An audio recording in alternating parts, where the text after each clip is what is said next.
Je suis arrivé plus tôt que d'habitude ce matin-là, avec l'impression de marcher dans une ville endormie. Le ciel avait la couleur du métal humide et l'air sentait la pluie froide. J'avais prévu une journée simple, rattraper des retards, terminer une présentation et rentrer sans traîner. Dans notre service, la fin de mois ressemble à une course silencieuse. Au bureau, l'open space était presque vide. 2 écrans brillaient déjà, et la machine à café gémissait. J'ai posé mon sac, allumé mon ordinateur, et je me suis mis au travail avec ce réflexe qui consiste à se cacher derrière des chiffres. Les premières heures ont filé, mécaniques. Je répondais, je classais, je corrigeais. Je me disais que si je gardais la tête baissée, la journée passerait sans histoire. Elle est entrée vers 9h moins 10. Je ne l'ai pas vue tout de suite, je l'ai sentie. Ma patronne traverse un couloir sans provoquer de bruit, mais en changeant l'atmosphère. Les conversations se coupent, les épaules se redressent, les claviers se mettent à taper plus vite. Pas parce qu'elle crie, mais parce qu'elle impose une sorte d'ordre. J'ai levé les yeux au moment où elle s'arrêtait près de mon poste. Manteau sombre, cheveux attachés, visage neutre. Elle ne disait rien, elle me regardait, un regard long, fixe, qui ne cherchait pas une feuille sur ma table ni une erreur sur mon écran. Son attention était entièrement sur moi, comme si elle attendait que je réagisse à quelque chose d'invisible. J'ai souri par politesse. Elle n'a pas souri en retour. Elle n'a même pas bougé. J'ai senti une chaleur monter dans ma nuque, un mélange d'embarras et d'alerte. Dans l'entreprise, on apprend vite à interpréter les signes. Un regard rapide peut annoncer une faute, un regard froid une mise à l'écart. Mais celui-ci ne ressemblait à rien de connu.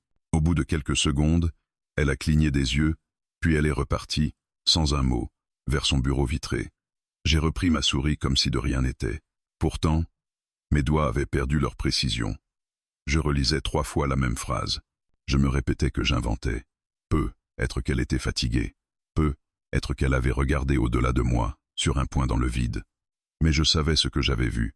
1 heure plus tard, elle a convoqué l'équipe pour un point rapide. La petite salle a avalé nos chaises et nos soupirs. Elle a parlé des objectifs, des priorités, des clients impatients. Sa voix était posée, et chaque mot arrivait à sa place exacte. Je prenais des notes, mais je sentais son regard revenir, brièvement, puis s'attarder un peu plus longtemps sur moi. Pas un contrôle, plutôt une question muette. À la sortie, Léa m'a rattrapé près de l'imprimante. Elle m'a demandé si j'allais bien, parce que j'avais un air ailleurs. J'ai répondu que j'avais mal dormi. Mensonge pratique. Comment expliquer qu'un regard peut dérégler une matinée entière? Elle a haussé les épaules, et la vie a repris son rythme. Le midi, j'ai mangé devant mon écran, sans vraiment goûter. Par réflexe, j'ai relevé la tête vers la vitre de son bureau. Elle était debout, un dossier ouvert devant elle, mais son visage était tourné vers l'open space, vers moi. Cette fois, je n'ai pas détourné les yeux. J'ai tenu son regard. 2 secondes, 3, peut être davantage. Mon cœur battait trop fort pour une scène aussi simple. Elle a cligné des yeux, lentement, puis elle a fermé le dossier et s'est assise, comme si elle venait de décider que tout devait rester silencieux. J'ai repris mon sandwich, mais l'écran semblait vibrer sous mes yeux soudain. Je me suis remis à travailler, mais chaque ligne semblait porter son nom. L'après-midi a été une suite de tâches, avec une tension en arrière-plan.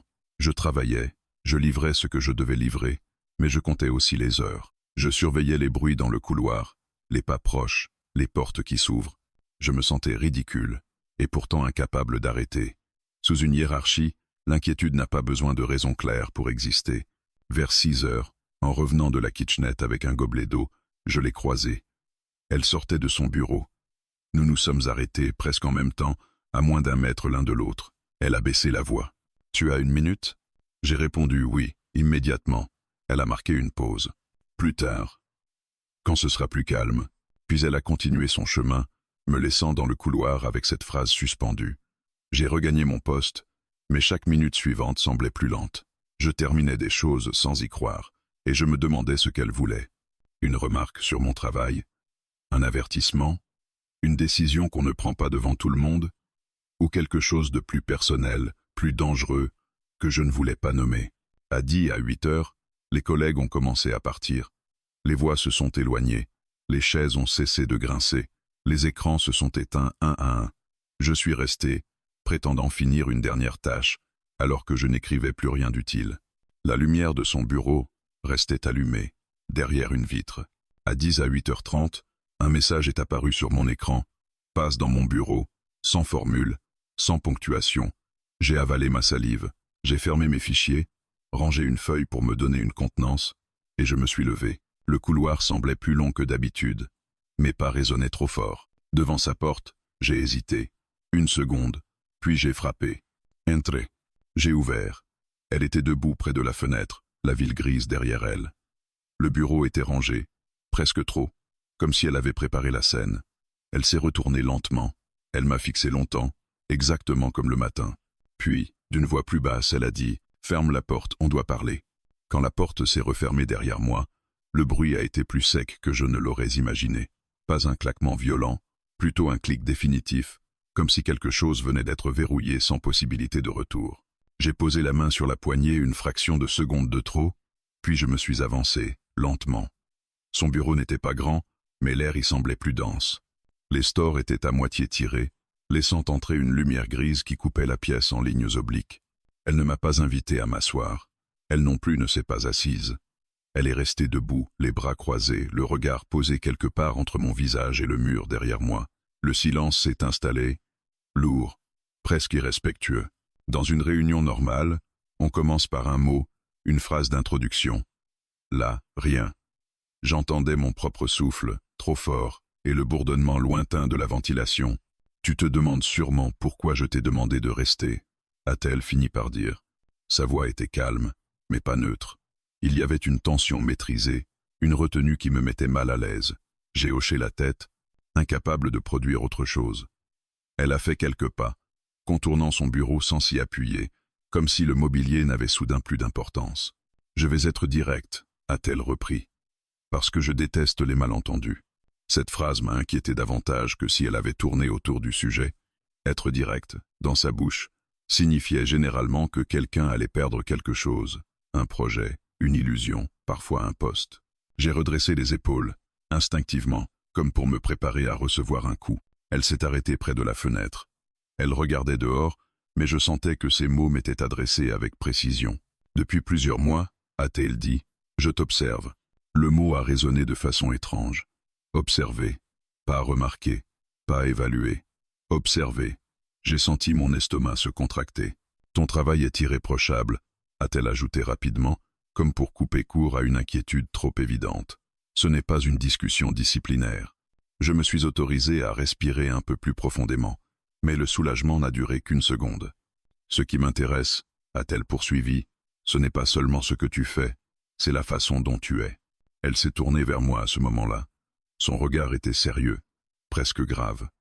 Il n'y avait pas de sourire, pas de provocation visible, juste une franchise désarmante. « Tu es discret, » a-t-elle dit. « Tu ne cherches pas à te mettre en avant, et pourtant les autres te suivent.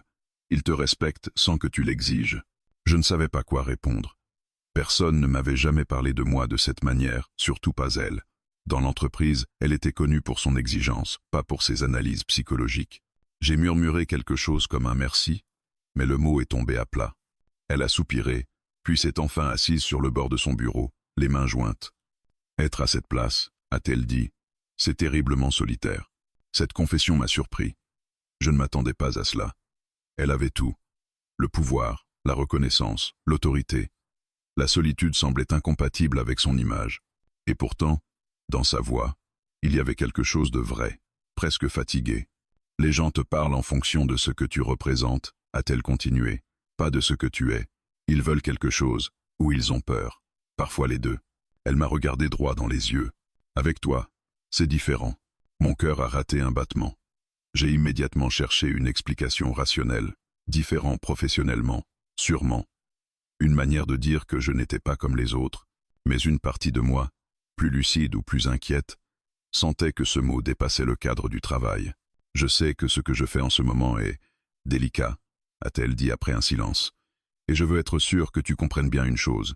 Tu n'es obligé de rien. » Cette phrase m'a mis en alerte. On ne précise pas ce genre de choses sans raison. J'ai senti la frontière se rapprocher, invisible mais bien réelle. Elle s'est levée à nouveau, a fait quelques pas vers moi, puis s'est arrêtée à une distance respectueuse, trop respectueuse pour être anodine. « Il y a des choses qu'on ne peut pas dire à voix haute, dans un bureau, » a-t-elle murmuré. « Des choses qu'on apprend à taire, parce que la position ne le permet pas. » Je la regardais, incapable de détourner les yeux. Chaque mot ajoutait du poids à l'air entre nous. J'étais conscient de la porte fermée derrière moi, du bâtiment presque vide, de l'heure tardive. Mais parfois, a-t-elle ajouté, se taire devient plus dangereux que parler. Elle a laissé cette phrase flotter. Je sentais qu'elle attendait quelque chose de moi. Une réaction, un signe, peut être une permission implicite. Mon silence s'est étiré, non par stratégie, mais par peur de dire la mauvaise chose. « Est-ce que je te mets mal à l'aise » a-t-elle demandé doucement. La question était simple, presque bienveillante, mais elle contenait un piège. Dire non, c'était accepter que cette conversation continue sans réserve. Dire oui, c'était reconnaître que quelque chose dépassait déjà les limites. Un peu, ai-je fini par répondre. Elle a hoché la tête, comme si elle s'y attendait. « C'est normal » a-t-elle dit. Moi aussi. Cette réponse m'a déstabilisé plus que tout le reste. Elle n'était pas au-dessus de la situation. Elle était dedans, avec moi. Et soudain, ce bureau n'était plus un espace hiérarchique, mais un lieu fragile, prêt à basculer. Elle a inspiré profondément. « Je ne veux pas te faire peur » a-t-elle dit. Mais je ne veux plus faire semblant non plus. Elle s'est approchée encore d'un pas. Pas assez pour me toucher. Assez pour que je sente sa présence, sans pouvoir l'ignorer. « Dis-moi simplement » a-t-elle demandé. « Est-ce que tu comprends pourquoi je t'ai demandé de fermer cette porte ?» Je savais que ma réponse, quelle qu'elle soit, changerait quelque chose.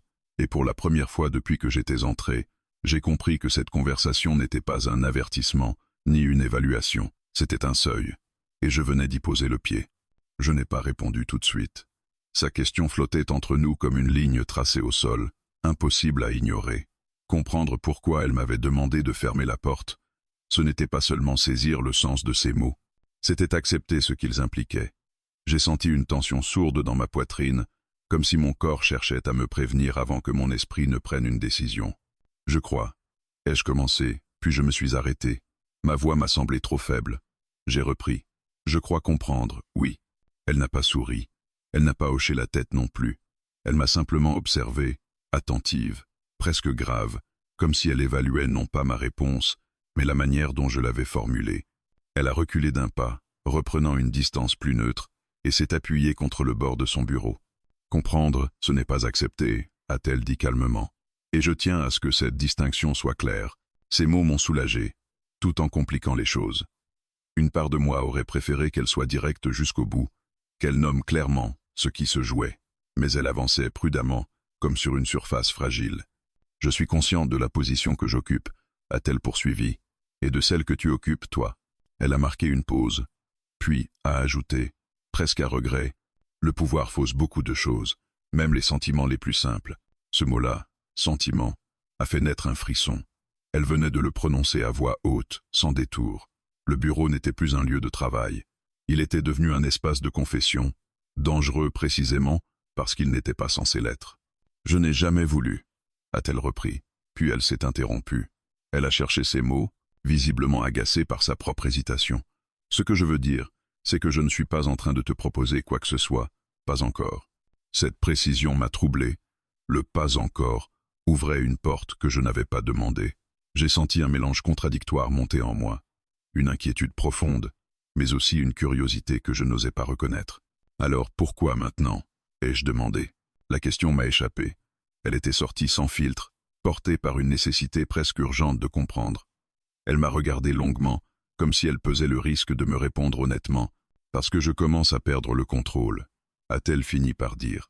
Elle n'a pas élevé la voix, elle n'a pas dramatisé, elle a simplement énoncé un fait, comme on reconnaît une fissure avant qu'elle ne devienne une rupture. Cette confession a déplacé quelque chose entre nous, elle n'était plus seulement la patronne. Elle était une femme, confrontée à ses propres limites.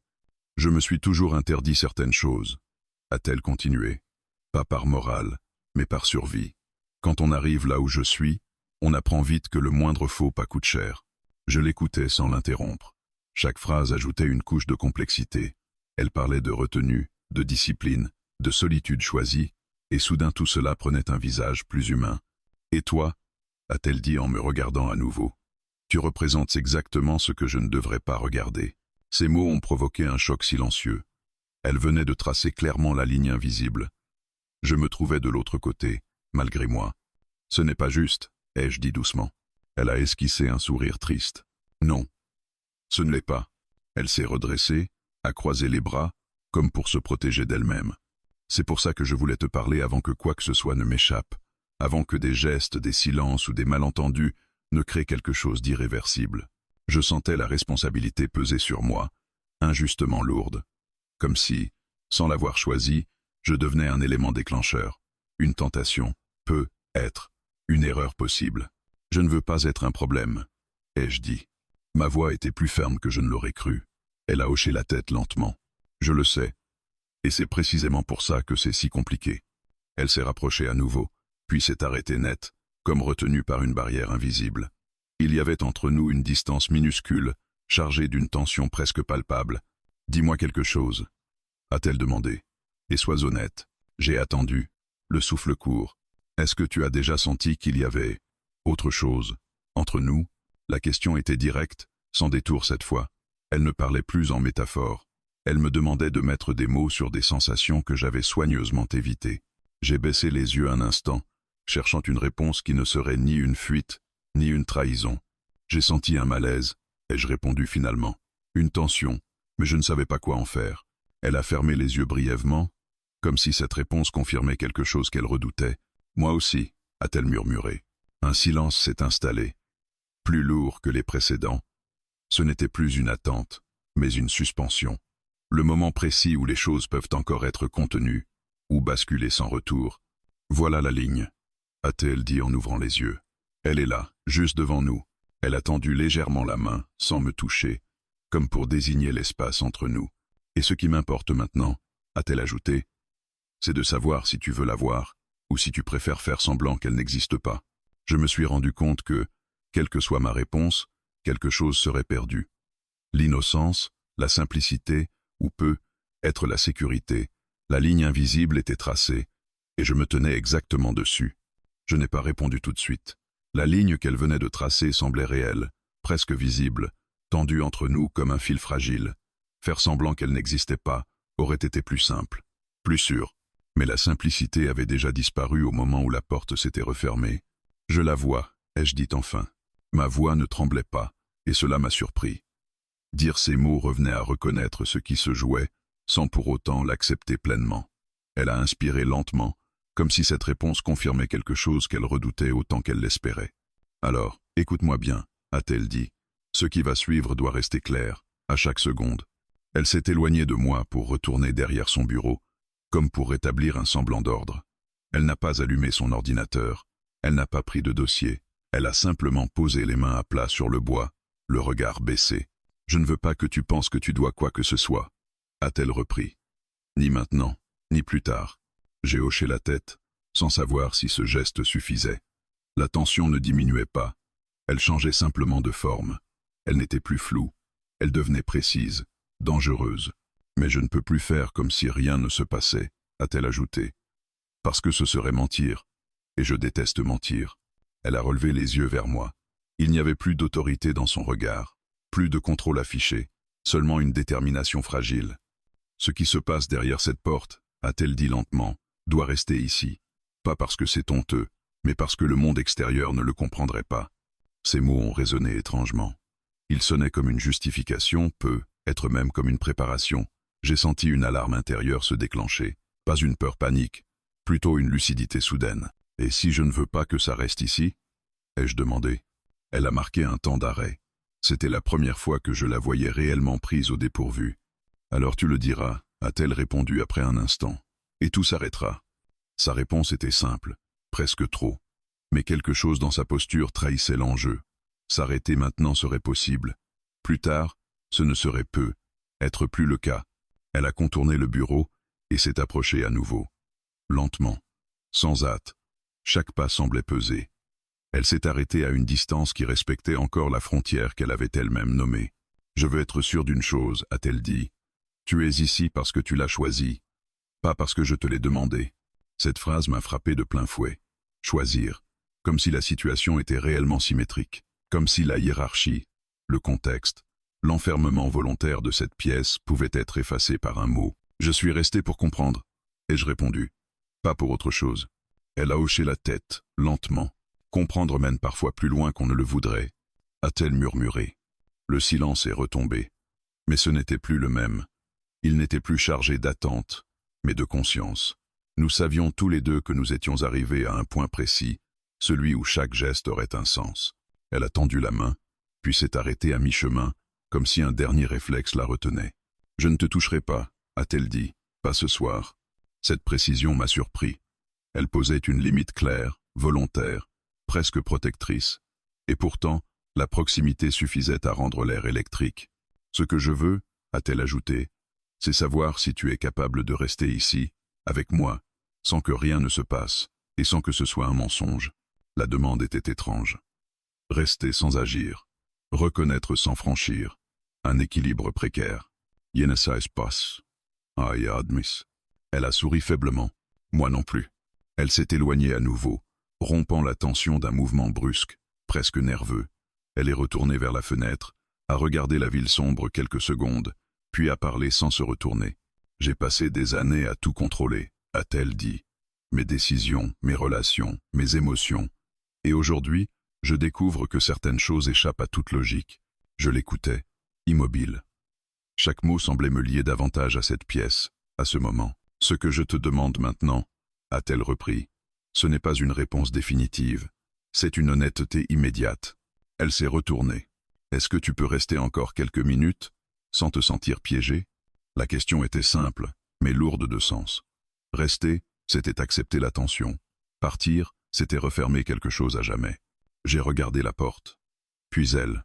J'ai senti mon cœur battre plus lentement, comme s'il avait compris que la fuite n'apporterait aucune paix. « Je peux rester », ai-je dit. Elle a fermé les yeux un instant, comme soulagée, mais aussi inquiète. « Alors restons », a-t-elle murmuré, et faisons attention à chaque seconde. À cet instant précis, il ne s'est rien passé. Aucun geste, aucun contact. Et pourtant, tout avait changé. Parce que rester était déjà un choix, et derrière cette porte fermée, même l'immobilité avait des conséquences.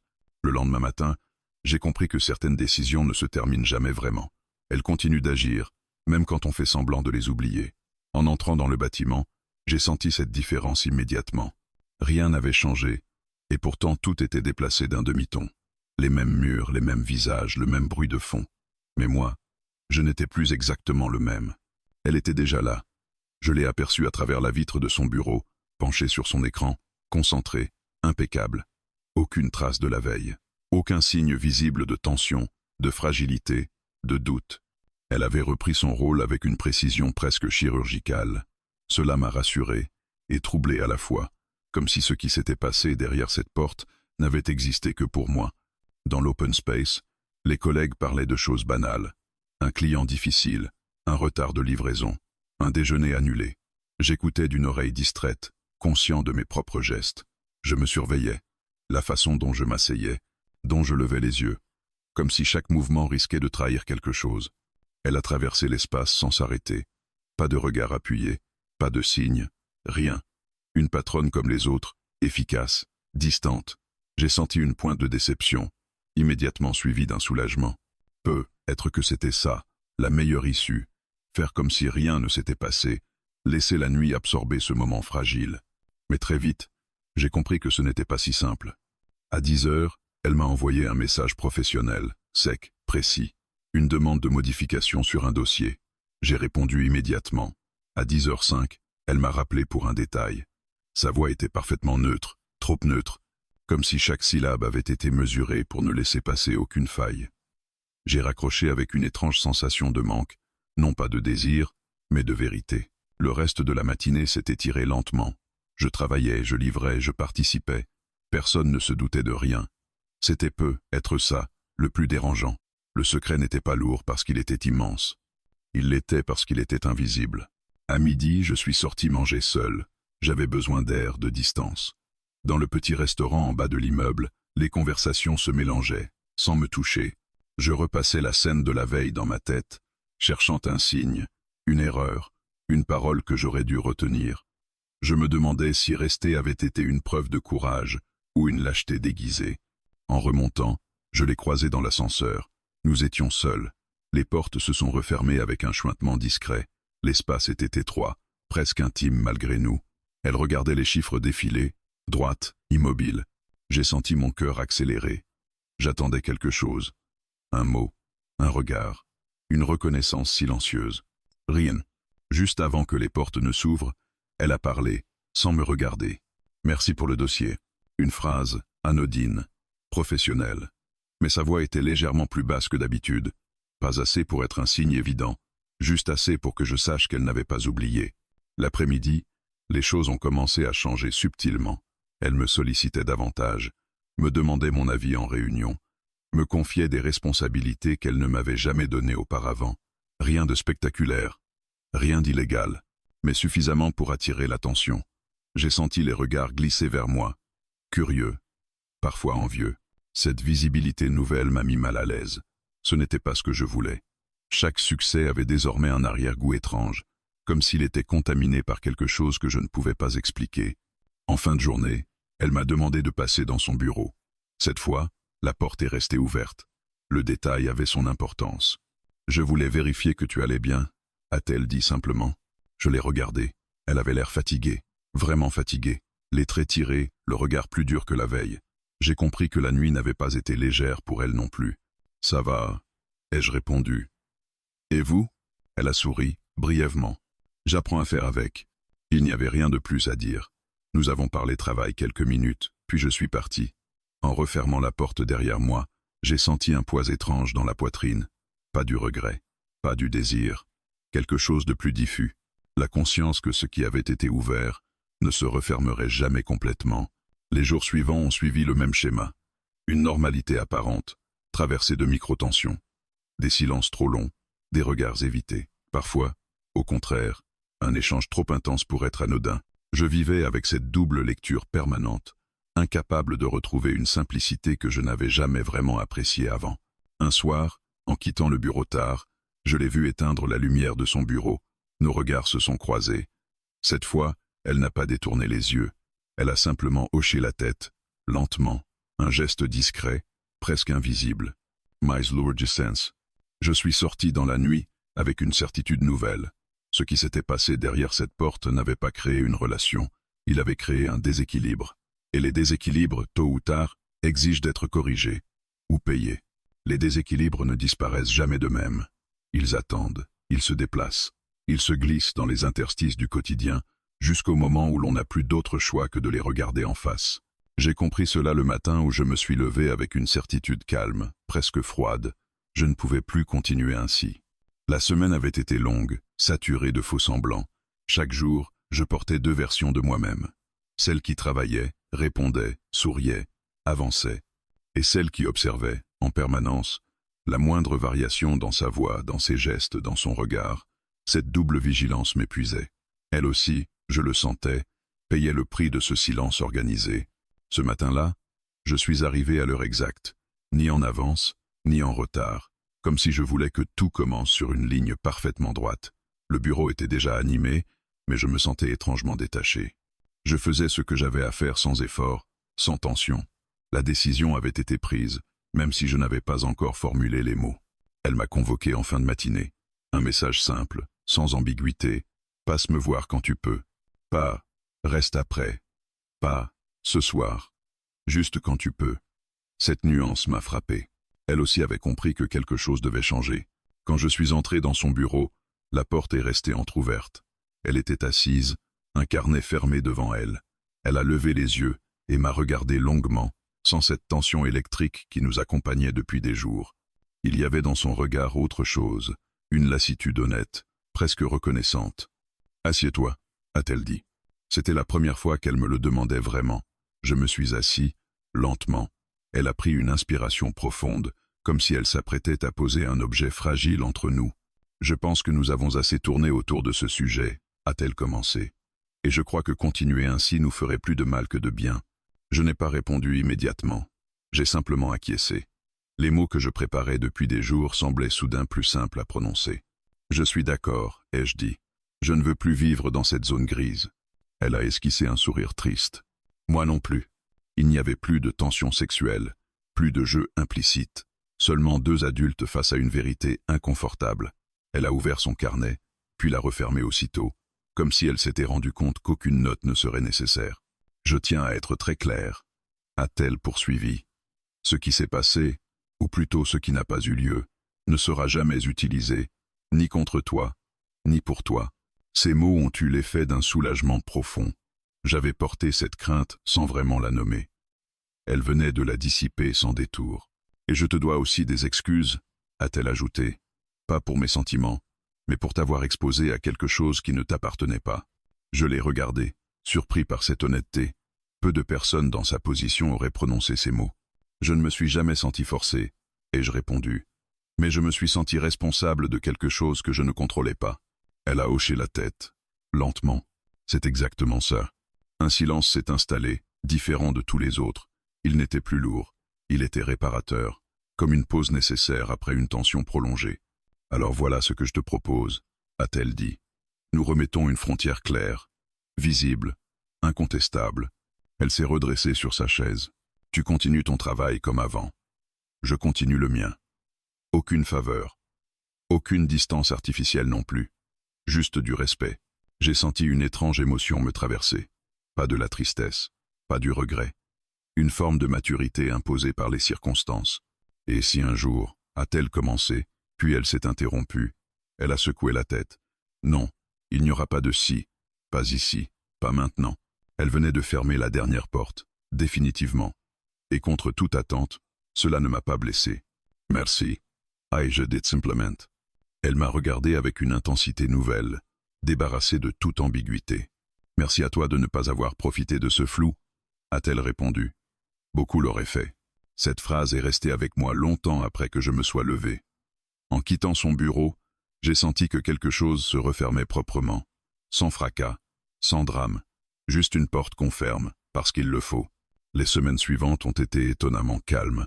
La normalité est revenue, mais pas celle d'avant. Une normalité plus consciente.